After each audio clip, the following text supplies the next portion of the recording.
Hi, Sephora. Great to see you. Thanks for joining me again today. What we're seeing is the growing focus on human health influencing the products that consumers are buying. But could you share some insights around how you see that focus on human health being reflected in pet food and pet innovation? Great, yeah. Yeah. So pet food for me, pet food isn't just gravy in a can anymore. I know long ago people, the perception or in education behind pet food wasn't as big as it's becoming now with the Gen Z and the boomers kind of, wanting to know more and be more informed. I feel like this area is actually really fast moving at the minute in terms of innovation and nutrition. To kind of really, really hit home on this, I always love to give this example. Pet food formulation is as close as you would get to a baby food formula. And the reason for it being is that because you're developing a complete feed for your pet. Obviously, the pet is not going to know whether they're lacking in protein or they're lacking in high fiber or etc. That's the way I see it, and I think people are kind of obviously becoming more aware of this. Today's, I think, pet parents, as we call them, pet parents, they're investing way more money in their pets. It's not like you have a domesticated pet outside that you're just feeding it. Now the pet is living with them in the home, is following that same trend as the human trend or how that person is eating. That just some recent figures. It's this market is estimated to be about 132 billion as a global market, with wet pet food actually growing way faster than dry. So today's pet parenting, that's being transformed by the demands of high quality ingredients. What is high quality ingredients though? It's the ingredient that the meat product that we're using is already high quality. I think sometimes people are making the claim and it's kind of taking other insights from it, but like high quality, we're already using high quality ingredients, and people are looking for less ingredient on back of pack, so limited amount of ingredient that we're developing the pet food with. They're looking for natural ingredients. That may be your blueberry, your cranberry powder. How it's being processed, is it still considered as natural for the back of pack? People are looking for that. Functional and grain-free recipes is huge if your pet is suffering from certain allergies.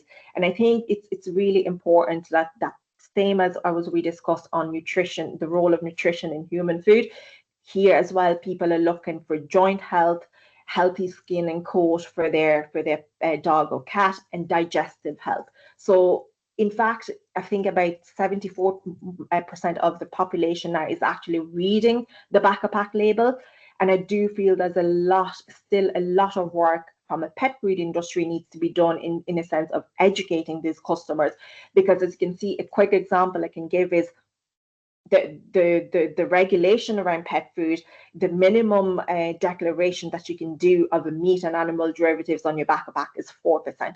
That doesn't mean at all that there's only 4% of meat and animal derivatives in that product. It's just the minimum we can declare. So I think educating our like retailers or companies developing products needs to really educate their customers from a shelf perspective or in-store perspective, because I think that's lacking. And without that knowledge, people are either making the wrong choices or thinking that this product is bad for their pet. We're seeing also kind of a lot of eco-friendly packaging coming onto the market, sustainable ingredients. People are looking at ingredients being from like provenance is big, similar to the human trend. People are looking British raised, grass fed is big, responsibly sourced fish material. So, that's also like the customers is really, really tapping into that, which we would see again, that trend is very similar to the human food world.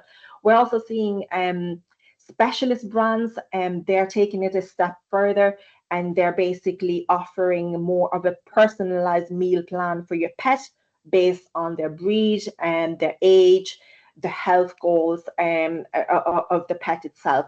And you can see in terms of innovation, we're seeing sustainable ingredients innovation for the likes of algae oil, seaweed being introduced into pet food. You're seeing a more holistic approach, which would really follow the human trend, as in if you're having cottage pie tonight, you're feeding your dog cottage pie.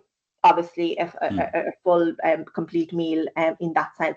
and your 7-day pack meal where you have 6 days, you have your cottage pie, your lasagna, your chicken vol au vent, and then you're having a vegetarian product within that as well for your pet. So it's similar to how we think for ourselves. Okay, one day we're going to eat complete vegetarian or just a fruit and veg.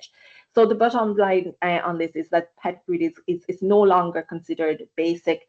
It's evolving. There's different technologies being invested into developing pet food. It's more health focused, and it's tailored more so for your, like, obviously tailored to your like little furry friends, and what we believe is good for ourselves, we believe is good for our pet. Fantastic. Sephora, great insights as always. Thank you so much. Yeah, no problem. Thank you. Perfect.